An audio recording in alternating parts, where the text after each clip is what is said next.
नमस्कार, स्वागत है आप सभी का गणेश एस्ट्रो हेल्प में। मैं हूं डॉक्टर दिलीप और बहुत बहुत स्वागत करता हूं ज्योतिष के इस स्पेशल प्रोग्राम में। राहु एक रहस्य। राहु एक रहस्य है, ये तो सभी जानते हैं। जिसका भी ज्योतिष से थोड़ा सा भी ताल्लुक है, इंटरेस्ट है, मन है, वो समझता है कि राहु केतु एक ऐसे ग्रह हैं कि एक तो उनका डर भी काफ़ी है। जब भी किसी की राहु की या केतु की दशा आने वाली होती है तो व्यक्ति परेशान होते हैं कि भाई राहु की दशा में क्या होगा, मेरी राहु की दशा अंतर्दशा चल रही है, उसका क्या रिजल्ट आएगा। मेनली मुझे उसको जानना है क्योंकि डर है, उसका कारण भी है। पर ऐसा भी नहीं है कि राहु हमेशा खराब होते हैं। ऐसा भी नहीं है कि राहु की महादशा हमेशा कष्टों को लेकर आती है। तो एक रहस्य है। रहस्य इसलिए कि दूसरे ग्रहों की तरह राहु है नहीं। राहु एक छाया ग्रह है, मतलब छाया है, और छाया तो किसी और चीज की होती है ना। आप छाया को देखकर पूरा रिजल्ट नहीं बता सकते जब आपको ये ना पता चले कि वो छाया है किसकी। तो आपको छाया देखने के लिए उस चीज का ज्ञान होना हो जरूरी है कि जिसकी वो छाया है। तो राहु खुद अपना रिजल्ट नहीं देते हैं। तो किसी भी भाव में हो, डरने की कोई बात नहीं है। किसी भी भाव में हो, कुछ भाव ऑस्पिशियस माने गए हैं राहु के लिए, जैसे कि 3, 6, 10, 11, कुछ लोग 9 को भी लेते हैं। पर ऐसा नहीं है कि पहले भाव में राहु हमेशा खराब है, दूसरे में है तो खराब है, चौथे में तो बहुत खराब है। ऐसा कुछ है नहीं।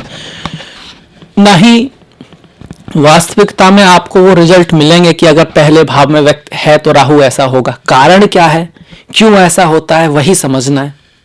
और उसको समझने का बाद भी रहस्य तो थोड़ा सा है। राहु रहस्य ही है। पर पहले देखते हैं राहु केतु हैं क्या। वास्तव में ये कोई ग्रह है ही नहीं। ये कोई ग्रह है ही नहीं। भौतिक संसार में अगर आप आकाश में ढूंढेंगे तो सूर्य, चंद्र, सूर्य अपने तारे हैं, पर हम ग्रह का मतलब होता है जो आपके कार्मिक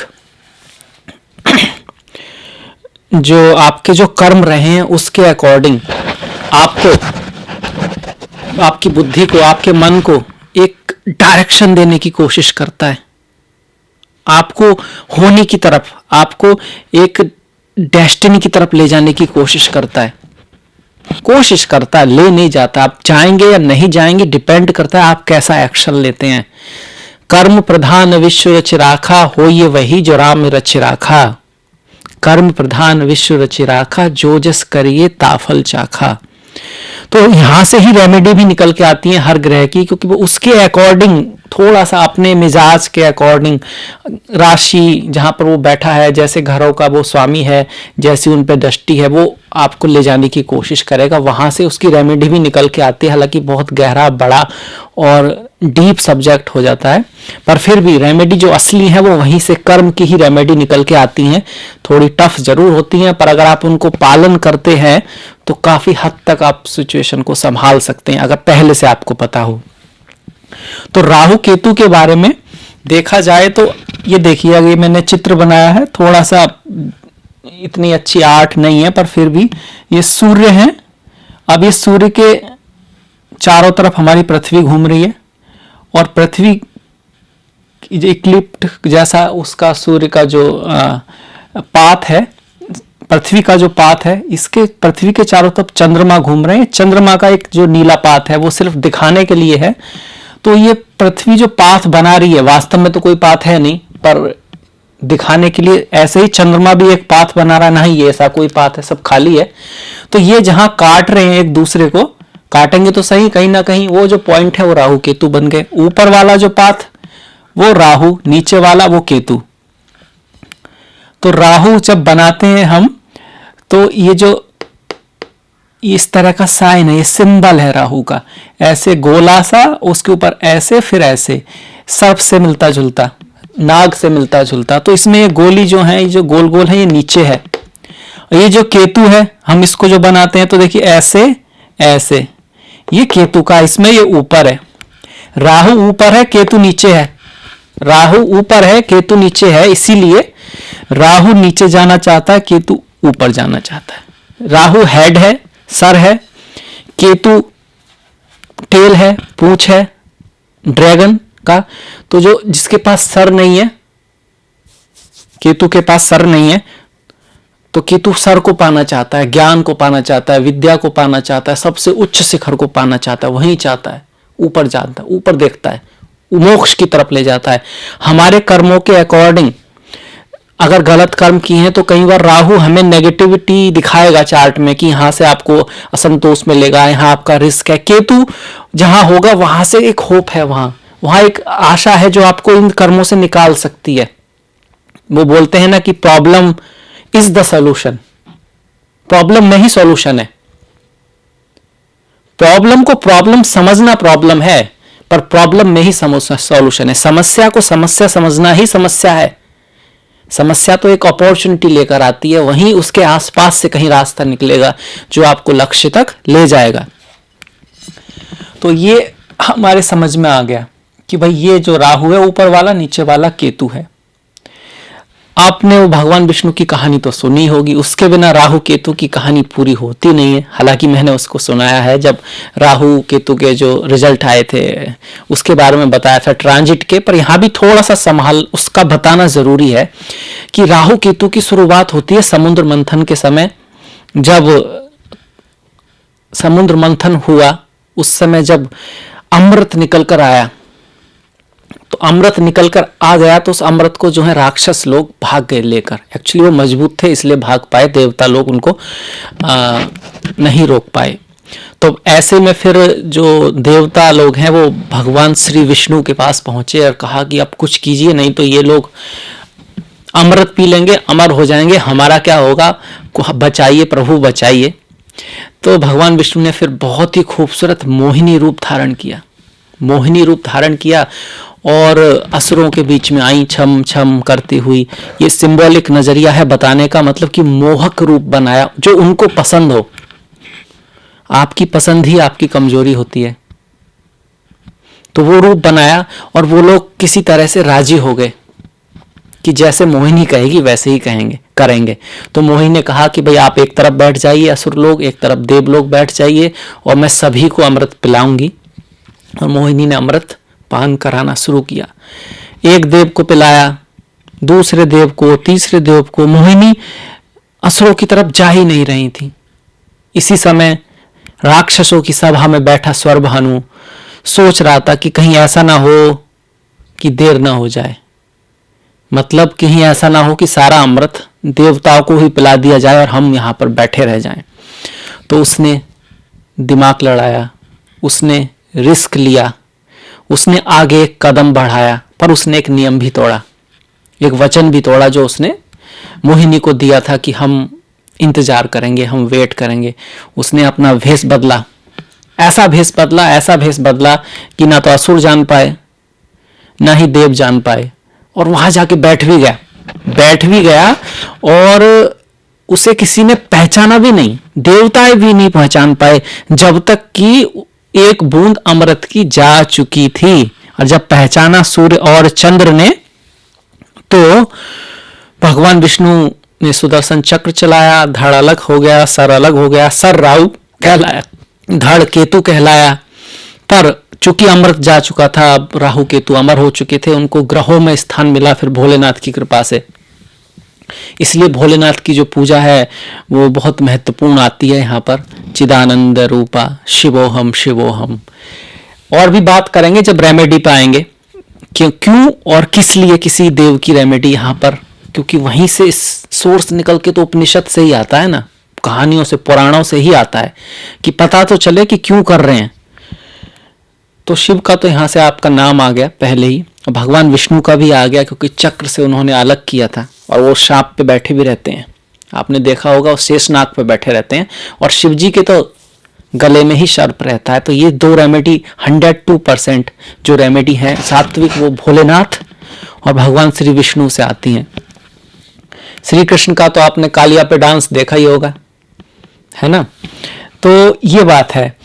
तो अब ऐसे में क्या होता है, अभी राहु केतु अलग हो गए, इनको देवताओं का जो नजरिया मिल गया, पर उनकी जो क्वालिटीज है वो इस कहानी में छुपी हैं। छदम भेषधारी, जिसका राहु स्ट्रांग है वो छदम भेषधारी हो सकता है, बहुत अच्छा डिटेक्टिव हो सकता है, आविष्कारक हो सकता है, आविष्कारक हो सकता है। धोखा देने में, अब धोखा अच्छाई के लिए भी दिया जाता है और बुराई के लिए भी। अगर आप अपने देश के लिए काम कर रहे हैं, आप इंटेलिजेंस ऑफिस में काम कर रहे हैं और आपका कार्य है अपने देश के लिए बाहर के सोर्सों को निकालना, पहचानना, ताकि अब तो वो एक अच्छा काम हुआ ना, या किसी अच्छाई के लिए आपको चाहिए कि भाई बेवकूफ को, मतलब जो बहुत ज्यादा शातिर है आदमी और पर खराब है, उसको बेवकूफ बनाना है, तो आपको भी तो शातिर होना पड़ेगा ना। तो राहु इज ग्रेटेस्ट प्लेनेट, उसमें कोई बुरी बात नहीं है, बिल्कुल भी कहीं से कुछ राहु बुरा नहीं है। डिपेंड है वो किसकी राशि में बैठा है, किसके साथ बैठा है, उसको कौन देख रहा है, राहु का जो डिस्पोजिटर है और राहु के बीच की दूरी कितनी है, मतलब वो उससे 1-5-5-9 का है। मतलब राहु अगर, जैसे राहु बैठा है यहां पर लग्न में, सपोज वो कर्क राशि में बैठा है, तो चंद्रमा कहां बैठा है, इनके बीच की दूरी कैसी है, इससे इस भाव में, इस भाव में, इस भाव में, इस भाव में है तो 1 2 3 4 4, और यहां से गिनेंगे तो 1 2 3 4 5 6 7 8 9 10, 4-10 का रिलेशन आता है। मेहनत बहुत लगेगी पर रिजल्ट आएगा, मेहनत नहीं करेंगे तो यहां पर राहु फिर अपना जलवा दिखाएंगे, बीच का कर्म आ गया। इसी तरह से देखना होता है। इसके अलावा चंद्रमा की स्थिति कैसी है, तब वो भी डिसाइड करेगा इस राहु को देख कौन रहा है। अगर गुरु कृपा है, अगर प्रभु कृपा है, तो फिर चीजें अच्छी होने लगती हैं, तो उससे डरने की कोई जरूरत नहीं है। ये बहुत मेन टॉपिक है जिस पे हम आएंगे कि रिजल्ट कैसा आएगा आपके राहु का, और काफी हद तक आप खुद भी निकाल पाएंगे। किसी भी घर में बैठे हो, कहीं पे ऐसा नहीं है कि अशुभ फल देंगे ही देंगे। हाँ, कुछ स्थिति है जहां पर वो ज्यादा शुभ फल देते हैं, उसके बारे में भी बात करेंगे। तो अब देखिए, हम इतना समझ चुके हैं कि राहु जो है हेड हैं, इच्छाओं को दिखाते हैं, सर है, ऊपर जाना चाहते हैं, भौतिकता की तरफ ले जाते हैं, पाना चाहते हैं, ये भी पालूं, वो भी पालूं, ये भी मिल जाए, वो भी मिल जाए, पर उनकी भूख कभी शांत नहीं होती। जैसे इंसान को कहा गया है कि हमारे राहु ही है जो कभी शांति नहीं होता। गाड़ी मिल जाए तो हेलीकॉप्टर मिल जाए तो पूरा आयरलैंड चाहिए, जिसको आयरलैंड है उन्हें पूरा देश चाहिए, जिनके पास पूरे देश हैं उनको पूरी दुनिया चाहिए। और आप देख ही रहे हैं, तो वो राहु कभी शांत नहीं होते हैं। उधर जो केतु है वो मोक्ष की तरफ ले जाना चाहते हैं आपको, वो आपको स्वर्ग की तरफ ले जाना चाहते हैं, भौतिकता से दूर ले जाना चाहते हैं, ईश्वर के साथ ले जाना चाहते हैं। केतु 12th हाउस के कारक भी हैं एक तरह से, सीधा शॉर्टकट मारते हैं, कहते हैं यार सब छोड़ो, करना क्या है, भाग दौड़ के जाना तो मोक्ष में है, तो सीधे चलो, कहां आप इधर उधर भागे फिर रहे हो। केतु शॉर्टकट मारना चाहते हैं। कई बार केतु पर अगर नेगेटिव प्रभाव है तो केतु मंगल के समान है, कुजवत केतु शनिवत राहु, तो अचानक से हाथ कट जाना, बम ब्लास्ट हो जाना, टेररिस्ट जो होते हैं वो केतु से दिखते हैं। छोटी छोटी इंस्ट्रूमेंट जो होते हैं, पार्ट्स होते हैं, वो केतु से दिखते हैं। मल्टी लैंग्वेजिस्ट जिनको बहुत सारी भाषाओं का ज्ञान होता है वो केतु से दिखते हैं। जादूगर भी केतु से दिखते हैं, सर्प तो केतु से है ही, राहु केतु दोनों ही। हमारा मेन टॉपिक राहु है, तो राहु पे आते हैं। राहु हमको आगे ले जाना चाहते हैं, बढ़ाना चाहते हैं, तो जहां भी राहु है वहां से संबंधित इच्छाएं बहुत रहती हैं, और उन इच्छाओं की प्राप्ति के लिए व्यक्ति भागता रहता है, कोशिश करता है, प्राप्त भी करता है, और नॉर्मली उनसे सेटिस्फैक्शन नहीं आता है। तब उसके बाद उसको एहसास आता है, ऐसा नहीं है कि राहु खराब है, उसको एहसास आता है कि ये मतलब कुछ इस तरह का हो रहा है कि मैं भाग तो रहा हूं और चीजें भी ऐसा नहीं आ नहीं रही, आ भी रही हैं, पर कुछ मजा तो आ नहीं रहा, कुछ लाइफ में, मतलब लाइफ तो निकलती जा रही है। और तब उसको केतु का ध्यान आता है नेचुरली, और फिर वो उस केतु की तरफ जाता है जहां से उसको फिर थोड़ा सा स्टेबलमेंट आता है, थोड़ा सेटिस्फैक्शन आता है, मोक्ष की तरफ बढ़ता है, अध्यात्म की तरफ बढ़ता है। कई बार राहु बहुत सारी प्रॉब्लम इसलिए ही देते हैं क्योंकि आप राहु के नशे में, इच्छा में इतने अंधे हुए रहते हैं कि आपको केतु का ध्यान से हट जाता है, तो फिर राहु ऑल प्रॉब्लम पे प्रॉब्लम देते हैं। उसका मेन जो राहु का उद्देश्य है वो आपको भौतिक चीजों की व्यर्थता को बताना है, तो अगर राहु स्ट्रांग है तो भौतिक चीजों की व्यर्थता पता कैसे चलेगी? जिसके पास गाड़ी ही ना हो उसे क्या पता कि यार गाड़ी की कितनी खुश दे सकता है, गाड़ी की लिमिटेशन क्या है। जिसके पास घर ही ना हो उसे क्या पता कि घर मिलने के बाद भी लोग दुखी रहते हैं। तो राहु चीजें देता है और फिर दिखाता है कि इसके बावजूद, कि इन चीजों के बावजूद भी परेशान रखता है। तो ये राहु का नेचर है। केतु कहता है जरूरत ही नहीं है देने की। केतु आपको दूसरी तरफ ले जाना चाहता है, मोह माया से दूर करना चाहता है, संत बनाना चाहता है, ब्राह्मण बना देना चाहता है। ब्राह्मण का मतलब जिसके लिए धन मिट्टी समान हो, स्त्री भोग, मतलब सारी ही चीजें। केतु बहुत एक्सट्रीम है। केतु इस सबसे एक्सट्रीम जो है वो केतु ही है। पर हमारी बात राहु को लेकर है। अच्छा, राहु के दोस्तों में कौन कौन है, यह भी बहुत महत्वपूर्ण विषय है और इस पे भी मतभेद हैं। राहु के अगर सबसे भयंकर जो शत्रु है राहु का वो सूर्य है और केतु का भयंकर शत्रु चंद्र है। तो अगर आपका राहु चंद्रमा के साथ है तो बहुत ज्यादा डरने की बात नहीं है। ये ग्रहण योग जरूर है, पर अगर आपके चंद्रमा मजबूत हैं और जिस राशि में राहु चंद्रमा के साथ हैं उसकी राहु से पंचम है स्थिति या नवम है, या फिर आपका चतुर्थ है या दसम है, तो ठीक है, कोई प्रॉब्लम वाली बात नहीं है। और राहु का सबसे बड़ा शत्रु कौन? सूर्य, उसके बाद चंद्र। केतु का सबसे बड़ा शत्रु कौन? चंद्र, उसके बाद सूर्य। तो केतु चंद्रमा का जो योग है वो थोड़ा सा ज्यादा भयंकर है राहु चंद्रमा के योग से। उसमें भी किस राशि में है? अगर गुरु की राशि में है, गुरु की दृष्टि है, तो चीजें आध्यात्मिकता की तरफ ले जाएंगी। जहां पर भी केतु होंगे मैं डिससेटिस्फैक्शन तो होगा, पर वो डिससेटिस्फैक्शन आपको ज्ञान की तरफ प्रेरित करेगा, मोक्ष की तरफ प्रेरित करेगा। राहु के जो दूसरे लेवल के जो दोस्त आते हैं या शत्रु आते हैं वो है मंगल और गुरु। राहु की जो गुरु से शत्रुता है, मंगल से भी शत्रुता है। मंगल के साथ अंगारक योग और गुरु के साथ गुरु चंडाल योग बनाते हैं। इसके बाद शनि के साथ राहु की थोड़ी सी दोस्ती है, पर वहां पर भी श्रापित योग बनता है। यही योग अच्छे योग में परिणत हो जाता है और इसको नागमणि योग कहते हैं। कम सुना होगा आपने। कब? अगर राहु केंद्र में हो, त्रिकोण में हो और केंद्र त्रिकोण के स्वामी के साथ बैठे हो, तो यही योग आपको उच्च पद प्राप्ति कराता है, अचानक से लाभ कराता है। सॉलिड व्यक्ति होता है, बहुत ही स्ट्रांग व्यक्ति होता है और कभी कभी कुछ गलत काम से, किसी बहादुरी के काम से, कुछ ऐसे काम से जिसमें बहुत ज्यादा हिम्मत की जरूरत होती है, बहुत ऊपर तक ले जाता है, क्योंकि वो राजयोग बनाता है। एक तरफ श्रापित योग है पर राजयोग है, तो राजयोग का फल भी मिलेगा, थोड़ा बहुत श्रापित का भी मिलेगा। अब राजयोग बनेगा कब?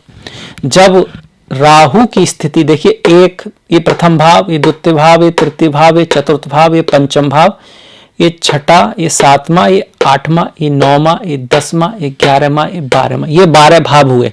इन 12 भावों में से ये भाव जो है, पहला भाव जो है ये केंद्र है, चौथा भाव ये भी केंद्र है, सप्तम भाव ये भी केंद्र है, दसम भाव ये भी केंद्र है, ये पंचम भाव है, ये त्रिकोण है, नवम भाव ये है त्रिकोण। तो इनमें से कहीं राहु हो, यहां पर हो, यहां पर हो, यहां पर हो, यहां पर हो, यहां पर हो, यहां पर हो, और इन जगह में से हो।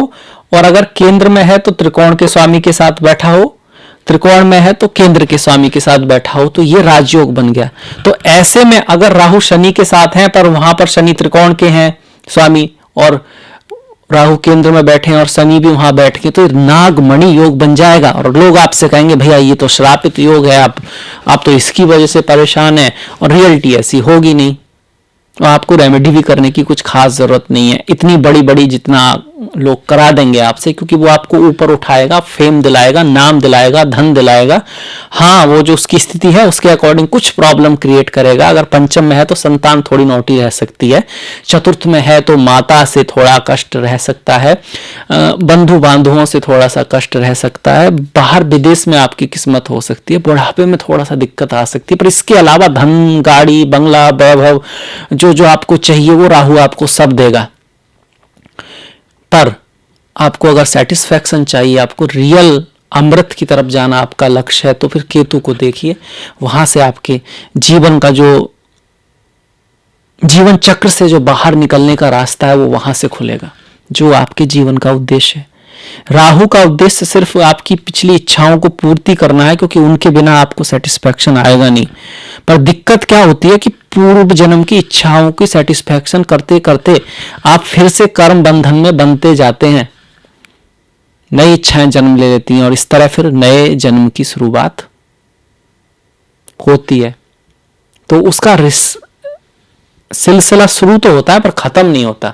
इसीलिए केतु मोक्षकारक है। वो कहते हैं भैया इस चक्कर में पड़ोगे तो पड़े ही रहोगे, जिंदगी गुजर जाएगी, जन्मों पे जन्म गुजर जाएंगे पर निकलोगे नहीं। तो निकलना है तो अभी निकलो ना, एंड में निकलना ही है तो फिर पूरा नाटक करना ही किस लिए है, ही किस लिए सब कुछ। अगर रिजल्ट यही है, एंड में जाना वही है, फाइनल डेस्टिनी वही है, तो 10 जन्म बाद क्यों, आज ही ना, इसी जन्म में ना, क्यों नहीं। तो ये है, तो उसका बैलेंस ये है कि केतु की स्थिति देखना बहुत जरूरी है। और फिर कर्म योग, अपनी रेस्पॉन्सिबिलिटी छोड़ के भागना, और थोड़ा केतु दिखाते जरूर है, वो भी गलत बात हो जाएगी। तो रेस्पॉन्सिबिलिटी भी संभालो, तो ऐसे संभालो कि वो भी केतु की तरफ ले जाए। जैसे भगवान श्री कृष्ण कहते हैं कर्मंडे वाधिकारस्ते मां फलेसु कदाचना, अपने कर्म पर तुम्हारा अधिकार है, फल पर नहीं है। इसलिए सारे जो कर्तव्य हैं वो मुझको अर्पित करता चल, और अपनी या तो मेरे लिए कर्म कर या संसार के लिए कर्म कर, अपने रेस्पॉन्सिबिलिटी के लिए कर्म कर, रिजल्ट की परवाह मत कर, अपने धर्म का पालन कर। तो उस तरह से आप राहु के भी पॉजिटिव रिजल्ट ले पाएंगे और केतु के भी पॉजिटिव रिजल्ट ले पाएंगे। यहां पर आपने एक खास बात देखी होगी कि केतु गुरु के मित्र हैं। तो केतु और गुरु जो है वो चंडाल योग नहीं है, उसको भी लोग चंडाल योग कहते हैं। वो चंडाल योग नहीं है, वास्तव में आध्यात्मिकता का योग है। और ऐसे में वहां पर शुक्र आ जाते हैं तो फिर तो योगी बन जाता है व्यक्ति भाई। उसका पैशन ही, शुक्र क्या है, पैशन, उसका तो पैशन ही योग हो जाता है, वो तो भक्ति में रम जाता है। क्योंकि शुक्र जो है वो थोड़ा सा डेविएट करते हैं हमको, काम प्रधान, कामना की तरफ ले जाते हैं, स्त्री को पुरुषों, पुरुषों के स्त्री। और अगर केतु ही गुरु और शुक्र ही गुरु और केतु के उसमें आ गए और कहीं से वहां शनि भी बैठ गए, तो भैया तो तपस्वी योग बन गया। ऐसे लोग पहुंचे हुए असली रियल तपस्वी होते हैं, दिखाने वाले नहीं, वो दूसरा हो जाता है, दिखाने वाले असली तपस्वी हो जाते हैं। राहु और बुध जो है उसमें इतना प्रॉब्लम नहीं है, अगर राहु बुध साथ में बैठे हैं। इसको जड़ योग बोलते जरूर हैं पर इतना प्रॉब्लम नहीं है, डिपेंडिंग अपॉन राहु बुध कहां पर बैठे हैं, उनका डिस्पोजिटर से कौन सी दूरी। अगर शुभ है तो राहु बुध आपको इतना तेज, तर्राक, चपल बनाएंगे, डिप्लोमेटिक बनाएंगे कि आप पॉलिटिक्स में ऊपर उठ जाएंगे। आप मार्केटिंग में मतलब किसी को कुछ भी बेच देंगे, ऐसा उसको चिपकाएंगे कि उसको पता नहीं लगेगा। हालांकि इसमें मैं ये नहीं कह रहा हूं ये सही है, मैं ये कह रहा हूं कि ऐसा नहीं है जैसा कि डरा देते हैं कि इसकी तो वाणी ऐसी हो जाएगी भाई तू तो बोल ही मत। ऐसा नहीं है, वो काफी तेज तर्राक, दिमाग का बहुत बढ़िया। हाँ, अनसेटिस्फैक्शन रहेगा। वाणी को अपनी जो चालाकी, जो विद्या, जो आपके पास ज्ञान है उसका अच्छाई के लिए उपयोग करें, पर ये अपने आप में बुरा नहीं है राहु और बुध का। हाँ, ये जरूर है कभी कभी वाणी थोड़ी क्रिटिकल हो सकती है, वाणी का उपयोग वो किसी गलत चीज के लिए भी कर सकता है अगर उस पर गुरु की दृष्टि वगैरह नहीं है तो। केतु और बुध की ज्यादा दोस्ती नहीं है, ये रियली में अस्थि योग बोल देते हैं, जड़ योग है। और ऐसे में अगर डिस्पोजिटर की स्थिति इससे अच्छी नहीं है, अब ये बातें थोड़ा जिनको ज्योतिष आती है उनको जल्दी समझ में आएंगी पर दूसरों को भी आ जाएंगी, ऐसा नहीं है। डिस्पोजिटर क्या होता है, अब जैसे कि केतु और बुध यहां पर बैठे हैं इस भाव में, दूसरा भाव है। अब इस भाव में जो राशि, ये पहला भाव है, दूसरा, इस भाव में जो राशि होगी उसका जो स्वामी है वो डिस्पोजिटर होगा। जैसे अगर मेष राशि होगी तो मंगल डिस्पोजिटर हो जाएंगे, अगर वृषभ होगी तो शुक्र, मिथुन होगी तो बुध, कर्क होगी तो चंद्रमा, सिंह होगी तो सूर्य, कन्या होगी तो कन्या होगी तो कौन सा, बुध, और तुला होगी तो शुक्र, वृश्चिक होगी तो मंगल को देखना पड़ेगा।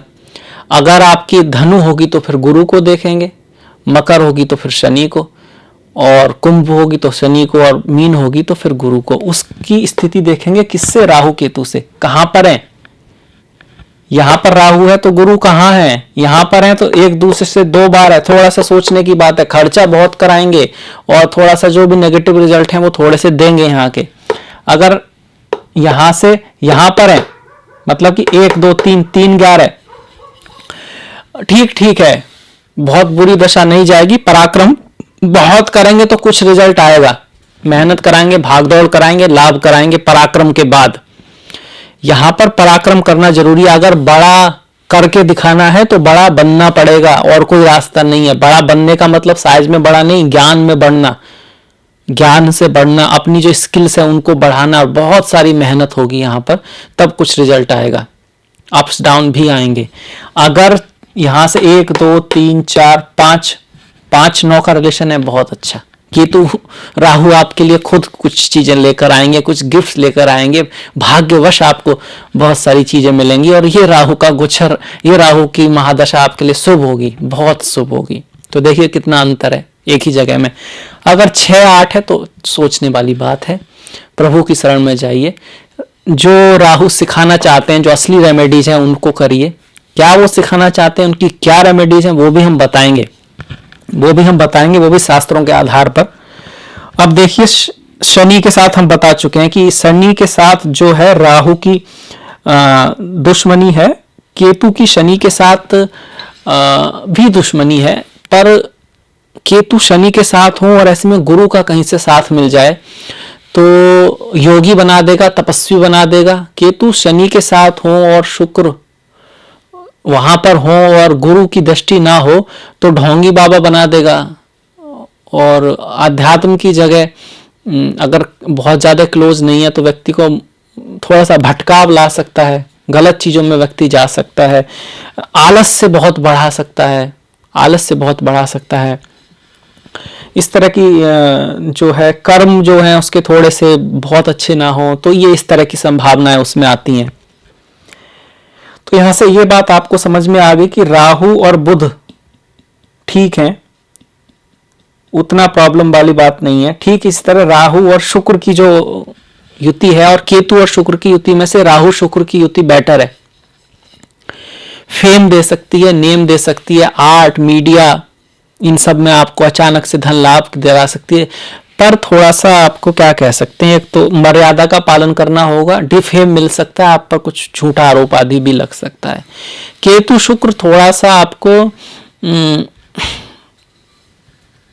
जो होना चाहिए वो भी नहीं मिल, मतलब उससे भी थोड़ा इंटरेस्ट कम हो जाता है। पति का पत्नी में, पत्नी का पति में, सेक्स में कुछ डिससेटिस्फैक्शन हो जाता है। और ऐसे में अगर गुरु की दृष्टि नहीं है तो वो ना तो अध्यात्म रहा ना ये रहा, तो वो थोड़ा सा कॉम्प्लिकेटेड हो जाता है मामला। पर गुरु राहु और केतु, राहु और क्या कह सकते हैं शुक्र का उतना बुरा नहीं है। अगर एसएमएस पे गुरु की दृष्टि आदि है तो फिर ये बहुत अच्छा रहेगा, आपका ज्ञान भी रहेगा, गुरु की वजह से कंट्रोल में रहेंगे राहु। और सूर्य चंद्र की अगर स्थिति अच्छी है तो आपको ऊंचाई दे रखा है, हाइट दे सकता है, फेम दे सकता है, नेम दे सकता है, बहुत बढ़िया रहेगा। राहु की महादशा किस चीज पर डिपेंड करेगी, इन्हीं चीजों पर डिपेंड करेगी।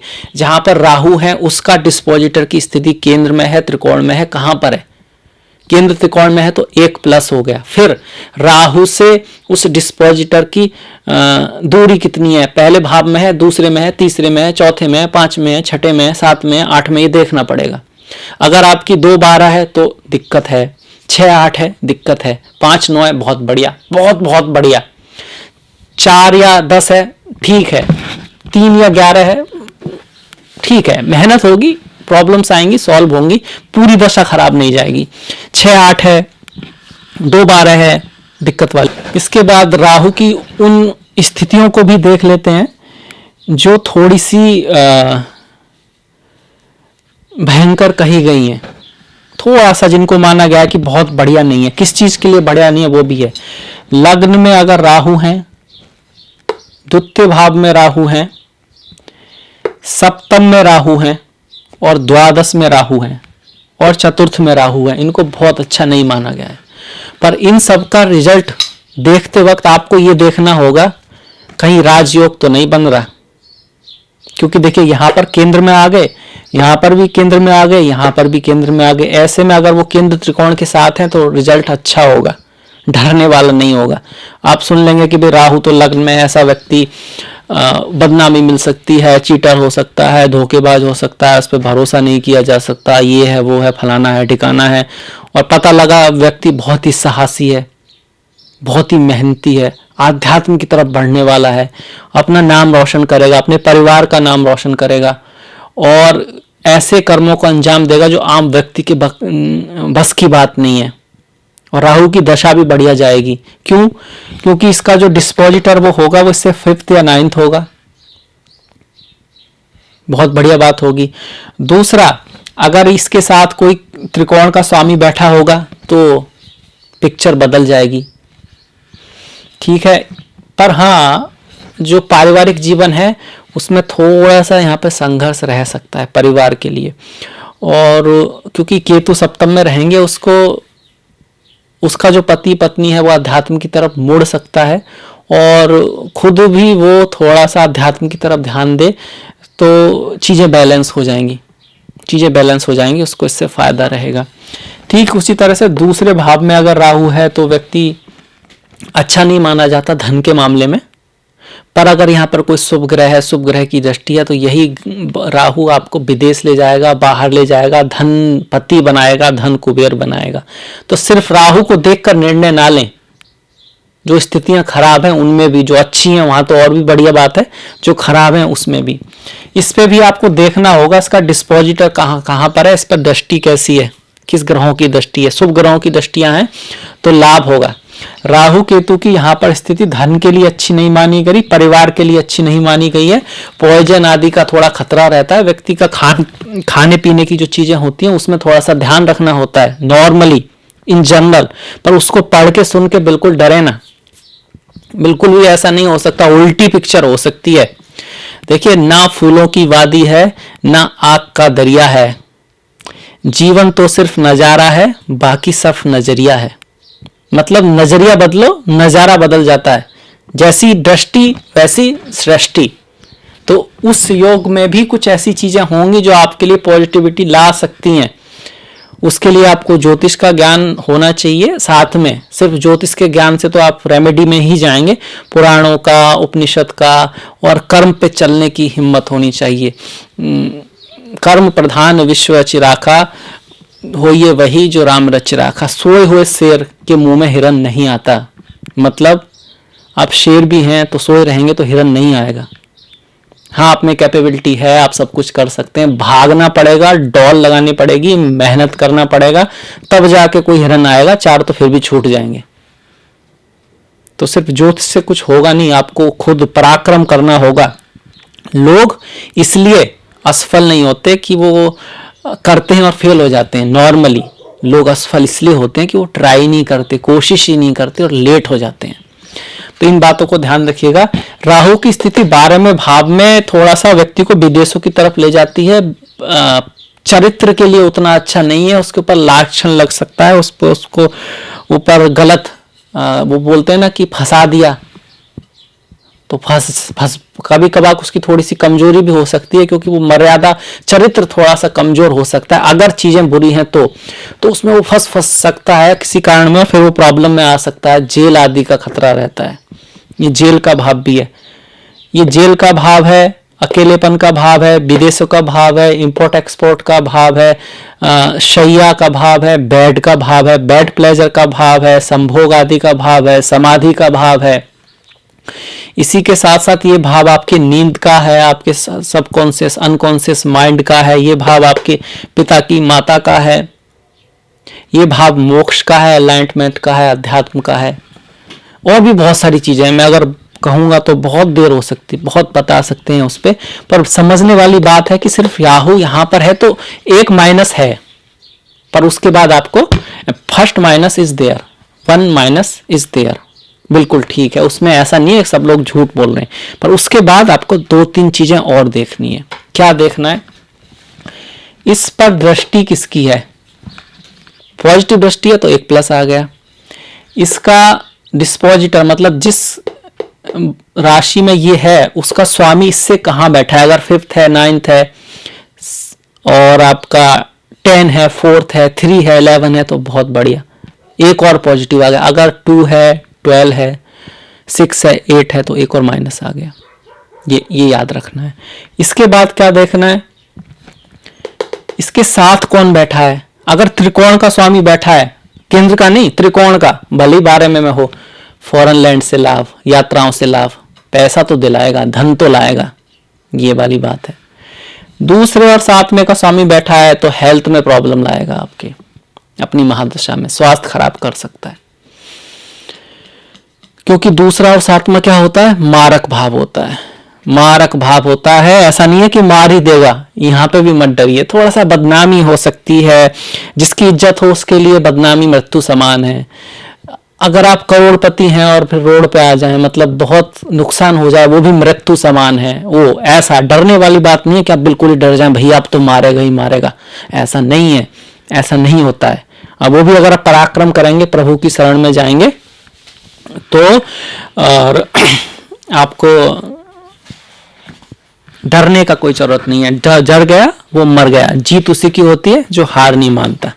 याद रखिए, केतु राहु ये जो भी ज्योतिष के प्रिंसिपल हैं वो आपको शक्तिशाली बनाने के लिए, कमजोर बनाने के लिए है। ज्योतिष कमजोरों का विज्ञान नहीं है, कमजोरों का विषय नहीं है। कुछ लोग जरूर डरा के अपना बिजनेस जो भी है तो वो गलत कर रहे हैं। ज्योतिष हमारे शास्त्रों में बना है ज्ञान के लिए, दिखाने के लिए, और ऐसा भी नहीं है कि ज्योतिष का सिर्फ मकसद, बहुत से लोग कहते हैं कि भाई आप सिर्फ उपाय बताइए, आप सिर्फ ये बताइए होगा क्या, जैसे सभी ज्योतिषी लोग बताते हैं आपको, बाकी मतलब भाषण मत दीजिए इस तरह से। पर वास्तविकता में ज्योतिष आध्यात्म का विषय है, बिना आध्यात्म के ज्योतिष एक पग भी नहीं चल सकता, और चलेगा तो लंगड़ा, उसमें वो मजा नहीं आएगा। तो अब उपाय क्या है राहु केतु के। पहले तो भगवान श्री कृष्ण से आ गया, कालिदास पे डांस किया था। भगवान शिव जहर पिया था, आपको याद हो, जो समुद्र मंथन है, उसके बाद इनको ग्रहों की जो वो दी गई थी स्थिति, वो भगवान शिव का उसमें बहुत बड़ा रोल था। भगवान विष्णु तो हैं ही मोहिनी रूप में, और फिर उन्होंने बाद में भी भगवान कृष्ण से जुड़े हुए हैं। इसके बाद राहु केतु जो थे वो राहु केतु जो थे वो अमर नहीं थे, राक्षस थे। उन्होंने अपने बुद्धिमता से, ज्ञान से, साहस से, जैसे भी करके अमृत पी लिया, बाकी सब रह गए। तो और भी कुछ ऐसे लोग हुए हैं जो अमीर, जो जन्मजात ऐसे नहीं थे कि वो बहुत लंबा जिएंगे, हमेशा जिएंगे, पर उन्होंने भी अमृत किसी तरह से हासिल किया। तो उन जैसे लोगों की जो जीवन से जो सीखने को मिलता है वो चीजें जीवन में उतारनी होंगी। तो उनमें से कौन कौन है, अश्वत्थामा, राजा बलि, वेद व्यास, हनुमान जी, विभीषण, कृपाचार्य, परशुराम, मार्कंडे मुनि, ये सब। हनुमान जी आप जानते हैं अभी भी जीवित हैं, अश्वत्थामा को भी आपने सुना होगा, राजा बलि भी कहते हैं कि वो वहीं रहने वाले हैं। तो इस तरह की कहानी। तो अश्वत्थामा से हमें क्या सीखने को मिलता है। अश्वत्थामा ने क्या किया था, गुस्से में आकर रात में पांडवों के 5 पुत्र को पांडव समझ के मार दिया था। ऐसा घोर पाप किया था। किसके कारण किया था, बदला लेना चाहते थे, लालच था, लोभ क्रोध, मोह, ईर्षा, अहंकार, ये जो हैं, ये जो शत्रु हैं, इसके चक्कर में आके उन्होंने ऐसा किया। तो इनसे हमेशा बचें, अच्छी किताब पढ़ें, अच्छा देखें, भगवत गीता का पाठ करें, अभ्यास करें, सात्विक जीवन का अभ्यास करें, सात्विक भोजन का अभ्यास करें, दारू से बचें, मीट से बचें, हिंसा से बचें क्या, उसको छोड़ ही दें। पहला उपाय जिंदगी भर करना है। राहु केतु आपके लिए अगर अनफेवरेबल हो तो फेवरेबल हो जाएंगे, सत्य की राह पे चलना होगा। दूसरा, राजा बलि, जब भगवान विष्णु ने 3 पग जमीन मांगी थी तो शुक्राचार्य उस बर्तन में घुस गए थे आगे जाके कि भैया ये तो सब ले लेंगे। तो भगवान विष्णु ने उनकी आंख को थोड़ा सा फोड़ दिया था, शुक्राचार्य निकल आए थे वो जो कहानी है बलि की, तो उससे यहाँ से ये भी आता है कि बलि कौन है, जो विष्णु जी कौन है, वामन अवतार में थे। तो गुरु की कृपा, गुरुओं का ध्यान, गुरुओं के प्रति श्रद्धा, ज्ञान के प्रति श्रद्धा। गुरु की श्रद्धा क्यों है? ज्ञान के लिए है, और ज्ञान कौन है? स्वयं ईश्वर है। स्वयं ज्ञान जो है वो ईश्वर स्वरूप है। दूसरा, बलि ने क्या किया था? अपनी जो सत्य कर्म था उससे डिगे नहीं थे। भले ही उन्होंने कहा कि भाई तीसरा पैर कहाँ रखूं, अब तो जगह ही नहीं बची है, तो उन्होंने कहा कि मेरे सर पे रख दीजिए। तो अपनी रेस्पॉन्सिबिलिटी से हटना नहीं है। उसको किसी भी, चाहे राहु आपको कुछ भी कहें, उन अपनी जिम्मेदारियों को, रेस्पॉन्सिबिलिटी को पूरा करते रहिए। आपको ईश्वर का साथ मिलेगा, नारायण खुद आपकी रक्षा करेंगे। देर हो सकती है, ये है। तीसरे आते हैं व्यास जी। व्यास जी जो थे वो पराशर मुनि और कुंवारी सत्यवती के संयोग से उत्पन्न हुए थे। तो उस समय अगर किसी की कुंवारी माँ का पुत्र हो, आज भी है, तो उसे थू भैया क्या इसका तो बाप भी ऐसा था, भाई ये तो वो है, ये तो वो है। पर क्या आज उनके लिए आपके मन में थोड़ा सा भी असम्मान है? वेद व्यास जी का, जिन्होंने महाभारत लिखा, गुरुओं में गुरु वेदव्यास माने जाते हैं। उन्होंने इस चीज पे ध्यान नहीं दिया कि क्या लोग मेरे बारे में कहते हैं, क्या अगर इस पे लेते, इसी पे ध्यान लेते, तो इसी पे फोकस करते रहते, मैं तो अभावा हूँ, मेरी तो जिंदगी खराब है, साला मेरा तो पैदा ही ऐसा हुआ हूँ, मुझे तो सब लोग मतलब कुंवारी माँ के पुत्र थे। पर उन्होंने इतना कर्म किया, इतना योग किया, इतना ज्ञान किया, इतना अपने आप को अपग्रेड किया कि ये सब भूल ही गए कि वो किसके पुत्र थे। उन्हीं को याद रखते हैं। वेद व्यास ने महाभारत लिख दिया। तो अपनी नेगेटिविटी पर लोग अगर आप आरोप भी लगाते हैं ना, राहु केतु जब खराब होते हैं, तो उस पर ध्यान न देकर पॉजिटिविटी पर ध्यान दें, लोगों में भी और खुद की भी। और जो आप कर सकते हैं उसमें पूरे तन मन धन से आगे बढ़ें, अच्छे रास्ते से बढ़ें, यहाँ ये जरूरी है। तीसरे, इसके बाद आते हैं बजरंग बली हनुमान। वो भी हमेशा रहने वाले हैं। हनुमान जी का तो मैं क्या बताऊं, उनके जीवन में तो इतना कुछ है उनसे सीखने के लिए। अदम्य साहस,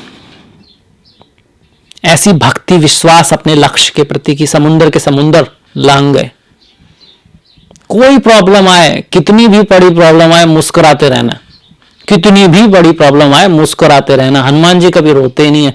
लक्ष्मण को भी वो लग गया, राम लक्ष्मण भी उसके नागपास में आ गए। लक्ष्मण जी, हनुमान जी का आप कभी नहीं सुनेंगे पूरे रामायण में कि ये हो कि भैया कि वो निराश थे और जय श्री राम कहा और निकल दिए। तो ये गुण अपने अंदर लाएं कि कोई भी प्रॉब्लम हो, प्रॉब्लम से डरना नहीं है, प्रॉब्लम से आगे बढ़ना है। प्रॉब्लम को प्रॉब्लम समझना ही प्रॉब्लम है, क्योंकि हमेशा उसका एक सॉल्यूशन होता है, हमेशा कोई ना कोई रास्ता रहता है। अगर ईश्वर 10 रास्ते बंद करता है तो एक रास्ता अवश्य खोलता है, याद रखिए। अगर आप चौंक जाएं, अब क्या होगा, अब तो भैया प्रॉब्लम ही प्रॉब्लम है, सॉल्यूशन है ही नहीं, तो ये सोचना ही कि सॉल्यूशन नहीं है, मूर्खता है। सॉल्यूशन है, आगे बढ़ो, सोचो, एक्शन लो, रास्ता मिलेगा। इसके बाद विभीषण, राम भक्त थे, सच्चाई का साथ दिया, अपनों के भी विरुद्ध हुए थोड़ा सा, पर सत्य को नहीं छोड़ा, भक्ति को नहीं छोड़ा। कृपाचार्य, वो भी, उन्होंने भी अपने जो स्वामी का बड़ा स्वामी भक्त थे, जिसका अन्न खाया उसका बहुत ज्यादा सम्मान करना, अपने कर्तव्यों का पूर्ण करना, ये हम कृपाचार्य से सीख। परशुराम, कौन नहीं जानता, महाप्रतापी, पितृभक्त थे, महाप्रतापी थे। और परशुराम जी की तपस्या, ज्ञान देने वाले परशुराम, कर्ण को ज्ञान दिया, उनको ज्ञान दिया, ये सब चीजें हमें सीखने को मिलती हैं। मार्कंडे मुनि, छोटे में ही कह दिया गया था इनकी तो मृत्यु जल्दी हो जाएगी, तो क्या हुआ, इतने अच्छे थे नेचर से कि सबका आशीर्वाद, जिस भी ऋषि के पास जाते, जिसकी भी सेवा करते, सभी कहते कि दीर्घायु भव, सुखी भव, दीर्घायु। इतना आशीर्वाद लिया, इतना आशीर्वाद लिया, इतना पुण्य इकट्ठा हो गया कि, और उसके बाद उन्होंने भगवान शिव की अदम्य जो भक्ति की, भगवान शिव की और विष्णु की, और उनके पूर्व जो उन्होंने पुण्य जो किए, उसके कारण भगवान शिव को उनको फिर उनकी बहुत आयु लंबी करनी पड़ी। तो उनके जैसा हर व्यक्ति का आपके लिए आशीर्वाद, अपनी तरफ से तो मिनिमम ट्राई कीजिए वो करें ना करें, अपनी तरफ से क्या आपने किया, अपने पति, अपनी पत्नी, अपनी माता, दादी, आसपास वाले, क्या आपने अपनी तरफ से सबके लिए अच्छा किया? क्या मार्कंडे अपनी तरफ से कीजिए, वो नहीं करें वो छोड़िए, वो तो उनका कर्म है, नेकी कर दरिया में डाल। तो ये कुछ रेमेडीज हैं जो शास्त्रों में मिलती हैं, जो वास्तव में रेमेडी है, इनके बिना दूसरी रेमेडी काम नहीं करती। इसके बाद माता दुर्गा की पूजा करना, नारियल को जो है जोड़ा गया है राहु से, तो नारियल का दान करना। पहले बलि वगैरह चढ़ती थी ना, तो अब नारियल चलता है। अहिंसा से दूर, हिंसा से दूर जो जो चीज है वही अच्छी है, वही बेटर है, वही सात्विक है, उसी का पालन करना है, फालतू की चीजों में नहीं फंसना है। इसके अलावा जौ का दान करते हैं, पानी में जौ को बहाते हैं।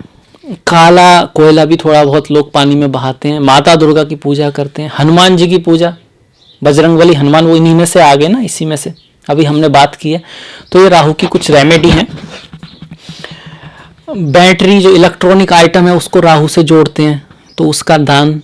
ऐसे तो नोटबुक भी इलेक्ट्रॉनिक आइटम है, वो बहुत महंगा हो जाएगा, पर आप टेलीफोन, ये भी इलेक्ट्रॉनिक आइटम है, ये सब राहु के हैं, इनका भी दान कर सकते हैं थोड़ा बहुत किसी बच्चे को, या आपको लगता है जो इसका सदुपयोग करेगा तो आप उसको दे सकते हैं।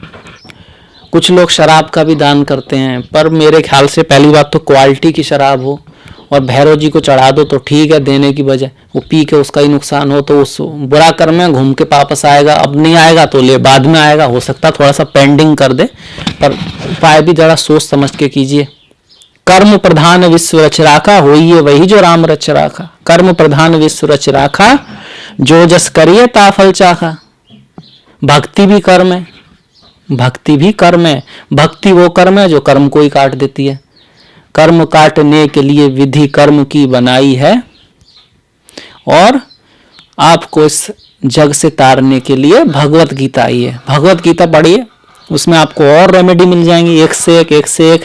पर उनको पढ़ने से ज्यादा क्या है जरूरी, इस्तेमाल कीजिए, एक को भी इस्तेमाल कीजिए और फिर असर देखिए, जरूर होगा। अभी मैं इसमें बहुत सारा बढ़ सकता है, हर भाव में राहु का हो सकता है, राहु की दृष्टियों का हो सकता है। तो अगर आपका रेस्पॉन्स अच्छा मिलेगा, इस वीडियो को आप लाइक करेंगे, शेयर करेंगे, बढ़ाएंगे, तो फिर मैं बनाऊंगा वीडियो। आपको कितना इंटरेस्ट आता है, मेष राशि के लिए भी 12वें भावों में राहु का रिजल्ट आ सकता है, बहुत कुछ बना, तो विशाल है, समुंदर है भाई। पर मुझे आशा है कि आपको थोड़ा सा तो जरूर पसंद आएगा। अगर थोड़ा सा भी पसंद आया है, थोड़ा सा भी ज्ञानवर्धन हुआ है, तो प्लीज शेयर कीजिएगा, लाइक कीजिएगा, और जितना हो सके आप जिसको अगर किसी को रिकमेंड कर सकते हैं तो जरूर कीजिएगा। और इसी के साथ मैं आपसे विदा लूंगा। आपने यहाँ तक अगर इस वीडियो को देखा है, इतना लंबे को भी, तो आपके लिए थैंक यू, बहुत बड़ा सा थैंक यू। और नेक्स्ट वीडियो तक अपना ख्याल रखें, अपना ख्याल रखेगा, अपनों का ख्याल रखें, अपनों का ख्याल रखना बहुत ज़रूरी है। और मैंने डिस्क्रिप्शन में अपना लिंक दिया है, फेसबुक का, इंस्टाग्राम का, ट्विटर का। प्लीज़ लाइक, प्लीज़ फॉलो, क्योंकि आपका जो सहयोग है वो बहुत महत्वपूर्ण है। मिलेंगे नेक्स्ट वीडियो में, तब तक के लिए नमस्कार।